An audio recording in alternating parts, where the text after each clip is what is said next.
So good day mga boss, ngayon nga magdi-deliver tayo sa Pampanga at ngayon ay December 12. Yan, naalis tayo ngayon 10 PM. At ang i-deliver nga natin is yung nabenta natin na 4AG na red top. Yan. So, yan. So, ito nga pala mga kasama natin, si Kuya Chito, si Kuya Obet, at Daddy. Yan, apat lang kami. Ito nga pala guys, may dala rin kaming ganito. Kasi tatakbo nga natin to hanggang Pangasinan. Yan, rolling tayo. Ito dala namin. Yan.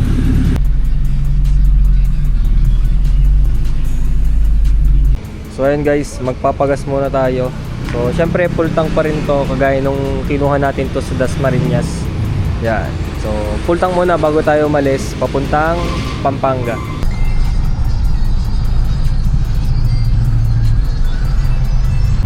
Okay guys, ngayon dito tayo sa SLEX at so far so good, okay pa naman yung ating owner, hindi naman siya nag-overheat.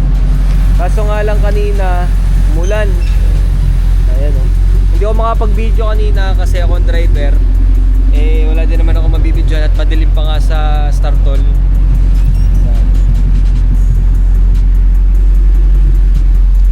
Natin. RPM, volts, oil pressure, pati yung water temp. Yung water temp niya, ang alam ko hindi naman to accurate eh. Ang 40 yung pinaka normal niya. Tapos pag tumataas na siya ng mga 60, yun na.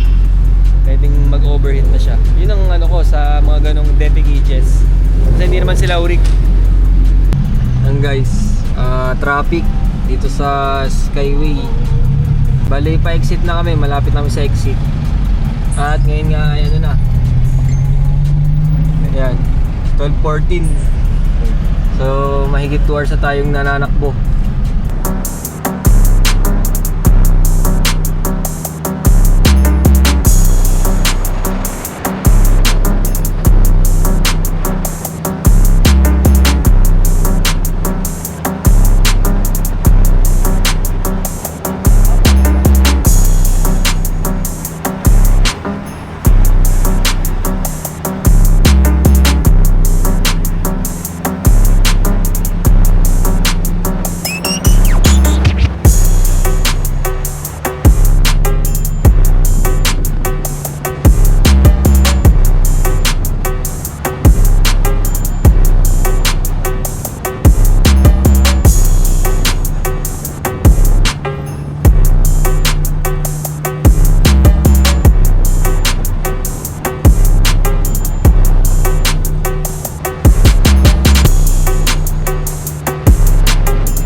So guys, nakarating na nga tayo dito at ang oras nga ngayon ay 6:52 na. So guys, sa Lipa to Pampanga, wala tayong naging problema dito sa engine natin. So okay naman siya, hindi naman siya nag-overheat. Pero sinabi ko rin dun sa may-ari na laging i-check syempre ang fan. Kasi nga sabi ko din sa kanya na ang owner type Jeep ay hindi yan brand new. At ito ay ginawa lang sa talyer. At wag nyo lagi compare sa mga ganyan sakyan. Kasi ito talaga engineered, ito naman hindi. Kumbaga, from the ground up talaga, yun, binuutot sa garahe. Yan. So yun, okay tayo. Wala tayong naging problema. Preno okay. Lahat ng gauge nagana.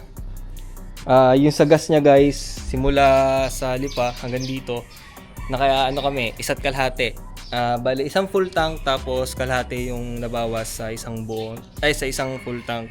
Yun, isa't kalahati.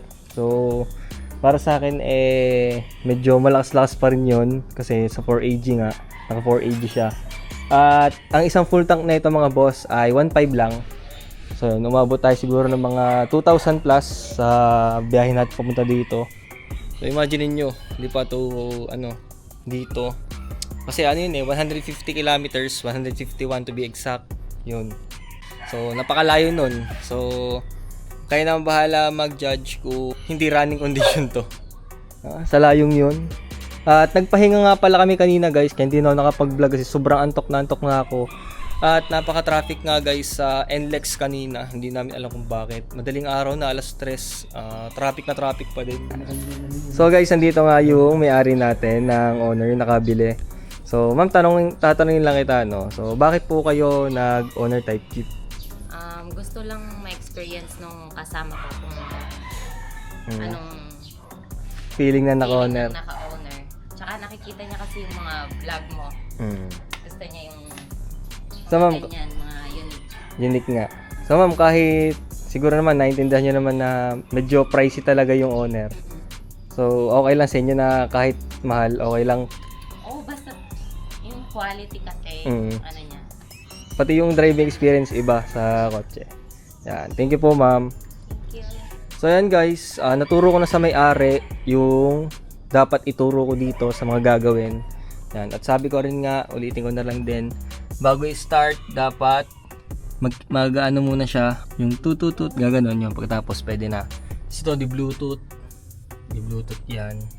Handbrake, ibababa lang yun. Yan. At sabi nga ni boss, gusto nga daw niya dapat to papalitan. Kaso nga lang hindi na namin nagawa ng paraan kasi bali 3 days lang na pa tambay ito sa amin. At pag-order kasi ako ng upuan, matagal yun bago dumating. Successful guys ang ating deliver ng owner na to. So kung gusto nyo nga din guys magpabenta sa akin ng owner, ako kasi pang bebenta ako ng owner gusto ko consignment. Kumbaga dalhin nyo sa amin yung unit, pag nagkabayadan di sa kanya makukuha yung inyo. At syempre meron din ako guys doon, pag kasi nagbebenta ako, syempre matic meron lagi, you know. At saan naman ay kung sakaling malaki, pwede na di out natin yung unit. Yan. So kagaya nito, napakabait na may-ari nito. 2 beses na ako nag-ahente dito sa owner na to. At ang dami nga pala natin bashers dito, pero within 3 days nabenta natin. Di tahimik, wala masyadong mag-comment ngayon sa Facebook natin. So guys, nagkabayad na nga pala at ito nang hawak ko na. So dollar nga yung binayad sa atin. At yan nga. Ang putal ay peso. Yan. So papapalitan natin to. At nga pala guys, sobrang kinakabahan ako nung una nung alam ko na dollar ibabayad sa akin kasi hindi pa naman ako nakakapa-transact ng dollar. So first time ko rin makahawak ng ganito kakapal na dollar. So guys, nagka-problema nga tayo, buti na lang nakita bago tayo malis dito. Yan ito, hose lang naman, minor lang naman to at buti na lang meron tayong nabilhan dito. So sabi ko nga kay ma'am kanina, yung mga gantong bagay yan ay sagot pa namin.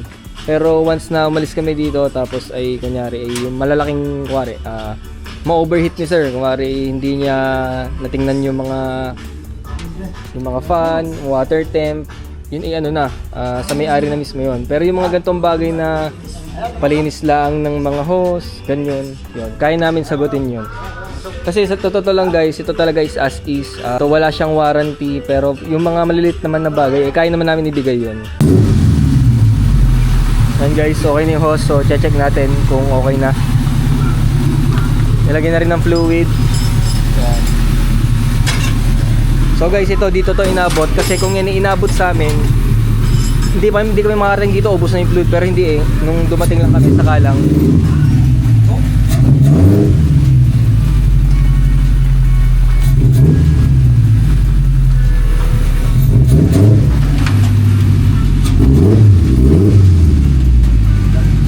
Ayos, preno.